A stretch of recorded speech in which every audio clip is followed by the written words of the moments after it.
Over the past several decades, the number of people diagnosed with neuroendocrine cancer has increased significantly in the United States and around the world. So the question is, why? Are neuroendocrine cancers truly more common, or are we simply getting better at finding them? I'm Jessica Thomas, Director of Patient Education at NETWise, and you're listening to NETWise, the podcast designed to inform, empower, and guide patients and caregivers through the world of neuroendocrine cancer. To understand the rise, we first have to understand how these tumors are defined. Dr. Ulrich Frank-Pape, a specialist in gastroenterological endocrinology and oncology at Asklepios Clinic St. George in Hamburg, Germany, explains how changes in classification have shaped what we're seeing in the data today. In the statistics that we're evaluating, we see a rise in neuroendocrine neoplasia incidence. And this is already the first point. We need to talk about neuroendocrine neoplasias as the supergroup. And we have neuroendocrine tumors and neuroendocrine carcinomas, according to WHO these days. But neuroendocrine neoplasias have come a long way along classifications, and they've been very, very variable over the years and decades, actually. And the reason for the changes in classification has been that we've been learning so much about it, and that the understanding has led to reformation of classifications. And these classifications have led to confusion in patients, but as also, and more, at least as importantly, in the experts. So the experts shouldn't be confused, but oncologists, surgeons, gastroenterologists, all have been confused, even pathologists over the decades. And fortunately, we have the WHO classification, which now assumes neuroendocrine neoplasias with neuroendocrine tumors and neuroendocrine cancers. Classification matters. As our understanding evolves, definitions evolve. And when definitions change, statistics can shift. Dr. Nancy Joseph, professor of pathology at the University of California, San Francisco, explains how improved knowledge has reshaped diagnosis. Neuroendocrine cancers have definitely been misclassified in the past. I mean, when I say misclassified, that's because we've learned more information. They're misclassified to no one's fault in the past. We've just learned more and updated the classification system. So part of the rise may reflect something simple. We are now calling these tumors what they truly are. But beyond classification changes, what does the long-term data show? Dr. Arvind Desari, professor of gastrointestinal medical oncology and director of clinical research at MD Anderson Cancer Center, walks us through what decades of epidemiologic information in the SEER database reveals. The SEER database is a nationwide cancer registry that has tracked cancer diagnoses and outcomes in the U.S. for decades, helping researchers understand trends and improve care. So the main source for figuring out these large-scale epidemiological trends is in the United States, the SEER database. So what we saw, looking at the trends from the 1970s up until more recently, is that the incidence of neuroendocrine tumors has been steadily rising. So from the 1970s up until now, depending on which study you look at and which time period you look at, it's anywhere from 5 to 6-fold increase in the incidence. And by the way, incidence, the definition is the number of new cases per year. And prevalence is the number of people who've been affected by that diagnosis and are still alive at a certain time point. Based on the trends that we're seeing, this rise in incidence largely seems to be driven by early stage, low-grade neuroendocrine tumors, suggesting that these tumors were probably detected when patients were getting tests for other reasons. a 5 to 6-fold increase. Much of that rise is in early stage, low-grade tumors, often found not because someone felt sick, but because something else triggered a closer look. Sometimes it's an accident, and sometimes it's a routine blood test. For Jessica Ochoa, it was exactly that. I officially got the diagnosis of pancreatic neuroendocrine tumor. It was metastatic with lesions in my liver. No symptoms before, nothing. So the only way it came up was only my elevated calcium levels in my blood test. I would do your regular screening, your regular blood screen that you go to the doctor. She had seen my trends. If I had to get it, that's what she explained it to me. She goes, hey, something's not right. I didn't think much of it because I felt just fine. I didn't really understand what she was trying to tell me when she said, let's get additional tests, until I went to go get the test and they're like, oh yeah, this is a breast cancer. This is a test to see if you have breast cancer. This is a test for bone cancer. I was like, oh, we're testing me for cancer. What started as a routine lab result quickly became something much bigger and far more confusing.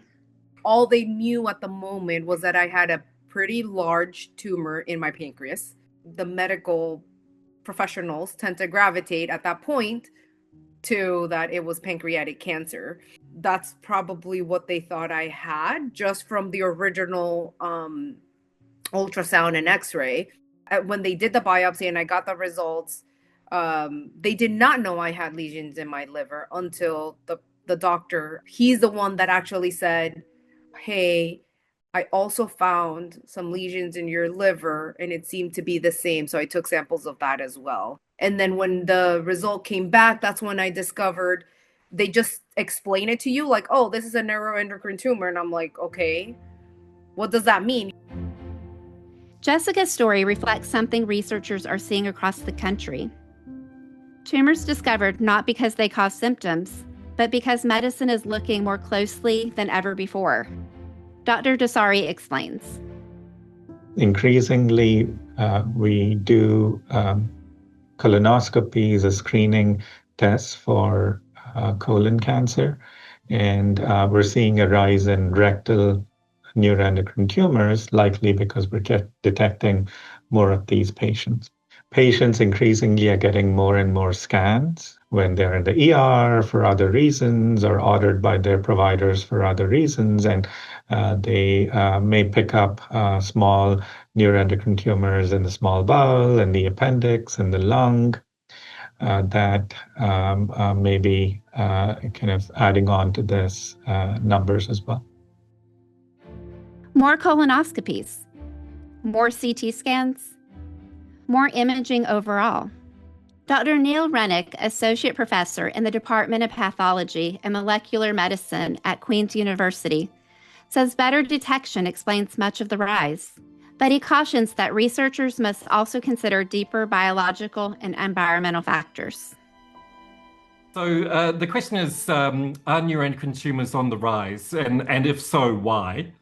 So there's some really great epidemiology studies that are coming out from many, many different countries. And it seems to be that neuroendocrine tumors are on the rise in the US and Canada and actually globally. So the question is why? I think a large part of this is just better detection. So we have better imaging, and then lumps and bumps are found, and they wouldn't have been found previously, but now the imaging technologies are better. But the other thing that's kind of fascinating is, could there be a causative agent? Is there an infection that's driving something? Is there something in diet? So I think from a research perspective, we always have an eye on this to see if that increase in numbers is actually due to something that's maybe in the environment even. There are a couple of neuroendocrine tumors that are related to viruses. So Merkel cell carcinoma of the skin is related to a polyoma virus, and we're still finding out a lot more about how widely that's spread in the community. And actually, some of the neuroendocrine tumors in gynecology and gynecological neuroendocrine tumors are related to human papillomavirus. And so, maybe it's related to that even. So I think we always have to keep an eye on things, but I'd say it's mostly better detection. Better imaging explains much of the rise, but Dr. Rennick also raises an important question. Could there be other factors? Diet, environment, viruses?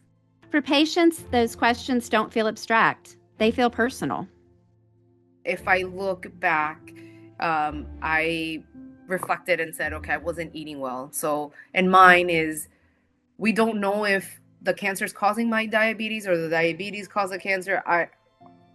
I don't know. Now started to take it a little bit more seriously and really take care of it. Now I'm actually like working out, which I've never worked out in many, many different years, many years.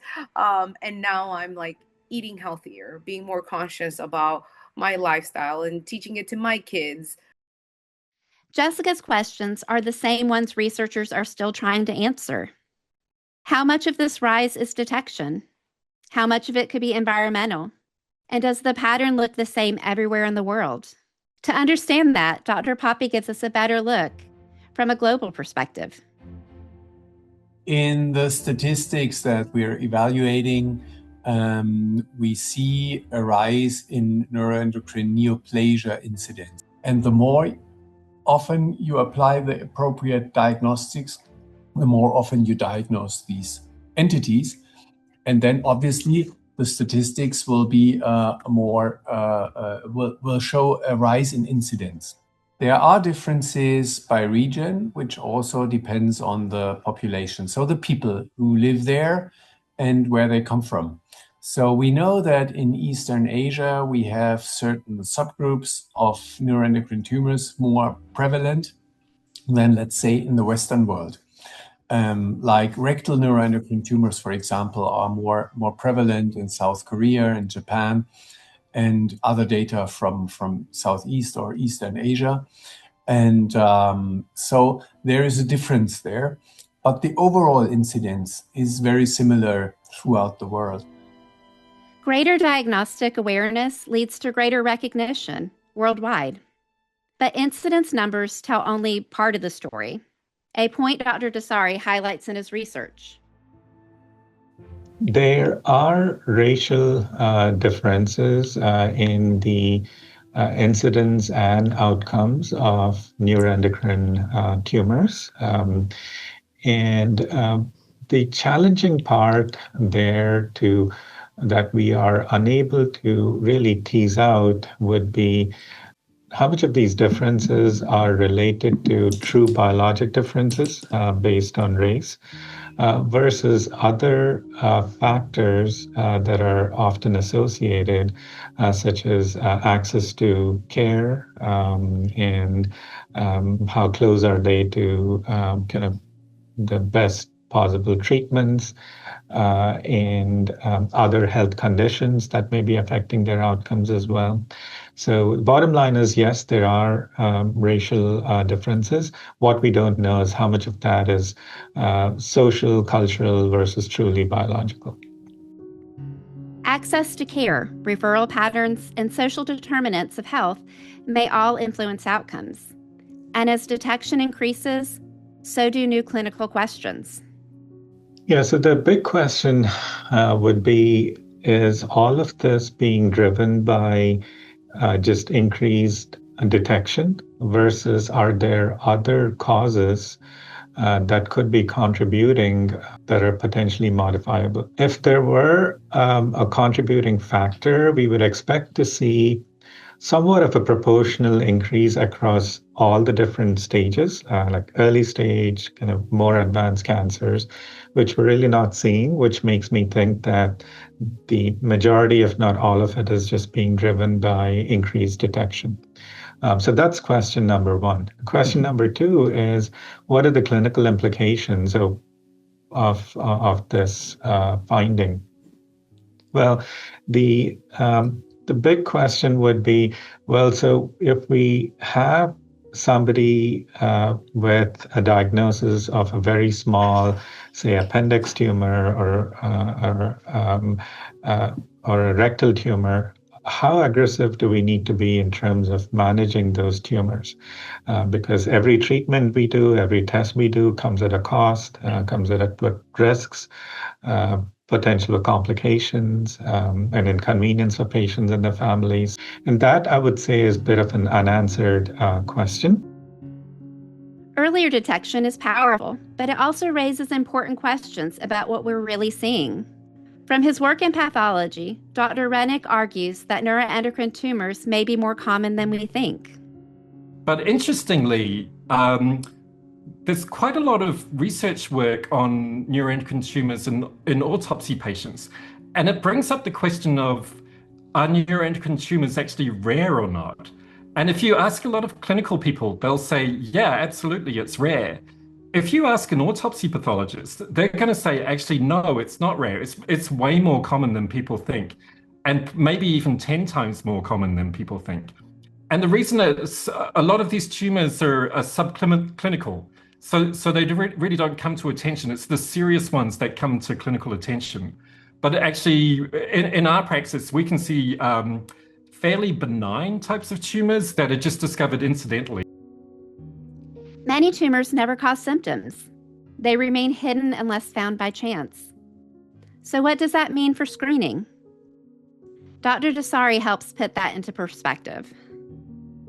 The question of whether we need to screen for neuroendocrine tumors, I think, is a really hard one to answer because it needs to make sense at a population level. So I think we still do not have concrete data suggesting that if we screen lots of patients for neuroendocrine tumors will improve outcomes for the entire population. We don't have that information yet.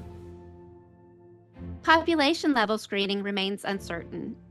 But when it comes to individual patients, Dr. Pape makes clear that early detection still matters. Early detections, as in any neoplastic or cancerous disease, matters because early detections allows for complete removal before the cancer becomes the true cancer, invasive, metastatic, and ultimately life-threatening. Early detection is huge. It's really important because no matter how high grade a cancer you have, if you catch it early enough before it's spread into other sites, that's why we care about early detection. You can cut it out and you're done with it. Some tumors signal their presence through symptoms. Others remain silent until they're found unexpectedly. Dr. Joseph breaks down how those two pathways to diagnosis differ. The ones, I think, the neuroendocrine cancers that get detected early now probably fall into two main groups. It's the ones that are producing that we call functional neuroendocrine tumors that produce hormones like insulin or glucagon or somatostatin, and these hormones actually give the patient symptoms, like carcinoid syndrome. So if you have a tumor that's producing hormones, you're going to get symptoms early when it's still small, and then they'll do imaging, they'll find it while it's still small. The other way is incidental detection, like, you just happen to be getting imaging for a different reason. So it is important to recognize these entities early and to remove them as completely as possible, and to understand if there is a risk of recurrence or if these were spontaneous once in a lifetime events that might not need any further follow-up. But here's the conjunctive.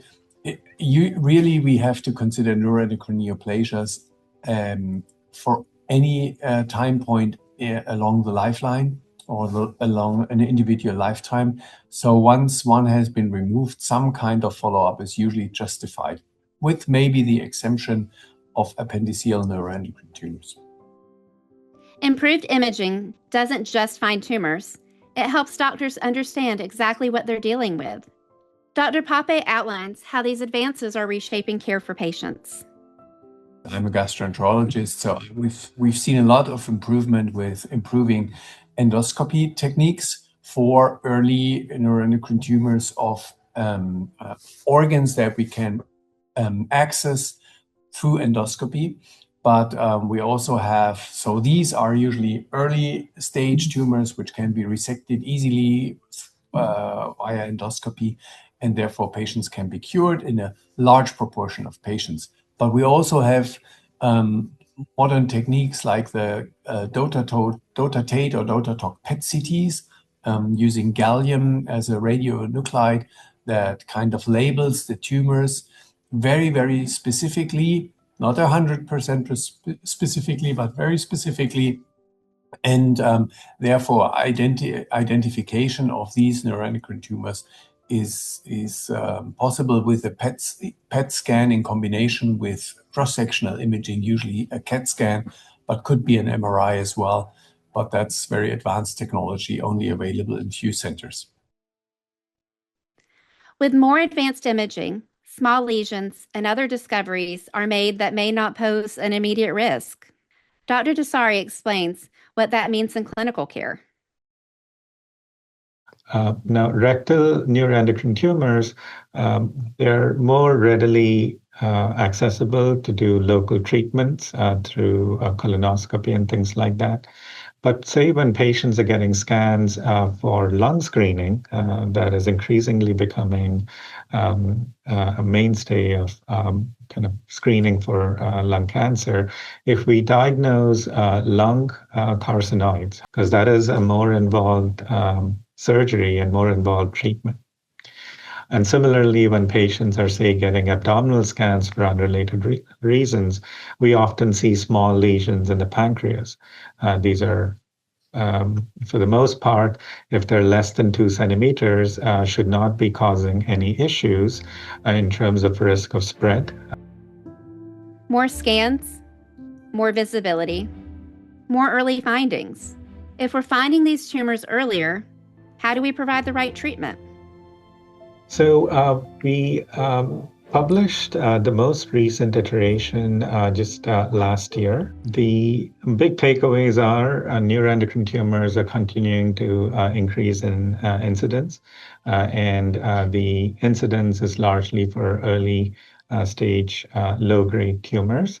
And the unanswered question is, how do we best take care of these patients so that we address the diagnosis, but not overtreat the patients and cause them inconvenience.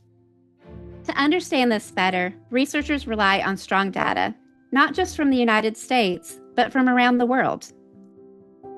Because until the work of the NETWise registry, only large-scale data were available from the US, where the Surveillance, Epidemiology and End Results Registry, the SEER registry, provides very good information, which is being worked up every couple of years and has just been worked up last year by a group from MD Anderson. And so the NETWise registry has also contributed to the worldwide understanding because it has made available large-scale European data of more than 12,000 patients. That international collaboration has transformed what we know about neuroendocrine cancer, making this a truly global effort. Yeah, the NETWise registry is really a multinational, multicentric registry which has collected a very large cohort of patients with proven neuroendocrine neoplasias. As data grows, so does the understanding that these tumors are complex. They require experience and teamwork. One piece of advice that I'd like to reiterate is that for any rare tumor, please consider partnering with somebody who has expertise and experience in taking care of patients with that diagnosis, because there are a lot of nuances that go into taking care of these patients. And that expertise is not an individual based. What I mean by that is when a patient comes to an institution like MD Anderson, where I work, it is the collective expertise and experience ranging from the pathologist, the radiologist, the medical oncologist, the surgical oncologist, the nuclear medicine folks, social workers, genetic counselors, a huge network that can provide that collective expertise that would benefit patients. While the numbers may appear to be rising, there's an important distinction to make. This isn't necessarily more cancer. In many cases, it's more recognition, more precision. Doctors and healthcare systems look more deeply into the patients and into possible neuroendocrine tumor disease. So it's recognized more readily, and therefore it can be approached more specifically and more effectively by that. So that's actually good news, because the overall cancer incidence, which has been nicely shown from the US data, is not rising. So it's just we are recognizing more cancers as neuroendocrine, and therefore we can treat them more specifically. Earlier recognition, more precise diagnosis, more specific treatment. That's the promise of progress. But for patients diagnosed before that progress reaches them, the experience can feel very different. My tumor is way too big. Unfortunately for mine, I got diagnosed way too late because I didn't show symptoms. So hopefully by raising awareness, people can potentially, me telling my story and say, hey, this is what I was feeling, with the hopes that more people can get diagnosed earlier and that they can get it addressed and hopefully live many, many years stable. Jessica's hope is simple. Earlier detection, earlier answers, better outcomes. And that hope is shared across the neuroendocrine cancer community by clinicians, researchers, and patients alike. Progress in detection, progress in understanding, progress that only happens when clinicians, researchers, patients, and advocates work together, all pushing toward better answers. No, I just want to thank NETWise for the incredible work that they're doing in kind of education, patient advocacy, and supporting and promoting research. So really, really grateful for the incredible work that's being done, and really honored to be part of the NET community. The rise in neuroendocrine cancer reflects improved detection, refined classification, global collaboration, and continued research. What remains unanswered are deeper biological questions and how best to balance early detection with thoughtful management. And that is why NETWise is here. Thank you for listening to NETWise. I'm Jessica Thomas, Director of Patient Education at NETWise, and you are listening to NETWise, the podcast designed to inform, empower, and guide patients and caregivers through the world of neuroendocrine cancer. This episode is brought to you in part by the generous support of Boehringer Ingelheim and ITM. For more information, visit our website at netrf.org. You can find a whole library of episodes on different topics at netrf.org/podcast, where you'll also find infographics and videos that expand on this material. And if you would like to join NETWise in our mission to fund research for neuroendocrine cancer or help support educational programs like this NETWise podcast, please go to netrf.org/donate. Special thanks to everyone we interviewed for this episode. If you have a story to tell about your own neuroendocrine cancer journey, please email us and let us know, podcast@netrf.org. For more information, visit our website at netrf.org. NETWise is a production of NETRF. We're committed to improving the lives of patients, families, and caregivers affected by neuroendocrine cancer. We fund research to discover cures and more effective treatments, and we provide trusted information and educational resources. Please visit us at netrf.org. This podcast is not intended as and shall not be relied upon as medical advice. The Neuroendocrine Tumor Research Foundation encourages all listeners to discuss any scientific information found here with their personal oncologist, physician, and/or appropriate qualified healthcare professional. Listening to this podcast does not constitute a patient-physician relationship.